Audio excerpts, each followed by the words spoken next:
Okay guys, I'm doing a video. My dairy barn is filthy and my dad's motor chair cart is in here because I'm not currently milking right now. I quit milking 2 weeks ago because of an injury that my cow endured, and I'm unable to milk her right now. So this was just at a request of some people on the Keeping a Family Cow board on Facebook, requested to see how I cool my milk. So this is just a plain chest freezer.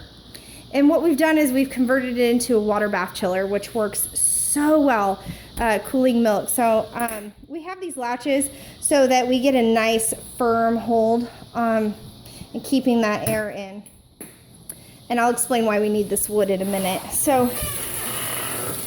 this is it. All the black stuff right here is a rubber spray that you can purchase at Walmart or a hardware store. And this is to protect the wood, the 2x4 that's in here.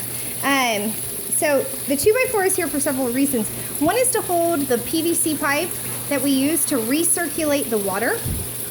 So in here we just purchased a pond pump, or just a regular pump, water pump, and it's attached here through a water hose, and then it recirculates here, and so that keeps the water moving, which helps it not freeze when it's really, really cold. Also, what we have here for the chest freezer is a thermometer that goes to a temperature override system. So that goes out through here where we poked a hole and then insulated with some spray foam and then sprayed it with rubber. Same thing here with the cord for the pond pump. And if we go over here, the cord comes out, and the cord for the freezer plugs into here, which also plugs into the temperature override. So we've got this set, I think, at like 28. No, it's 30 right now, but it was 28.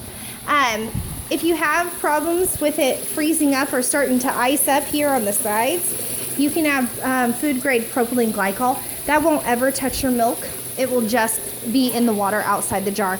So normally you would have a whole glass jar of really, really warm milk, and you would set it here, and the water circulates around it. If you can see, my water level is a little low right now, but the more jars you have, the higher the water rises. Usually my water level is right about where my thumb is, and the cold water circulates around the jar and circulates until it cools it down. We built just basically a stand out of PVC pipe and some hardware cloth, and this keeps the jars at the level we want, so we don't have to reach all the way down to the bottom to pick it up.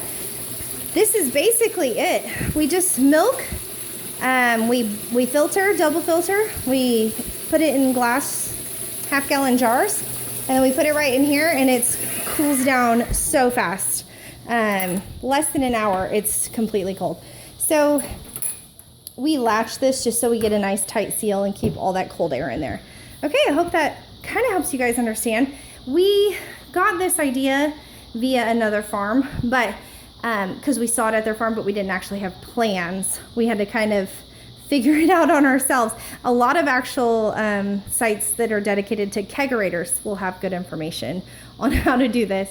So anyways, that's how I cool my milk, and it cools much faster than a freezer or a refrigerator or even just like a bucket of ice. Okay?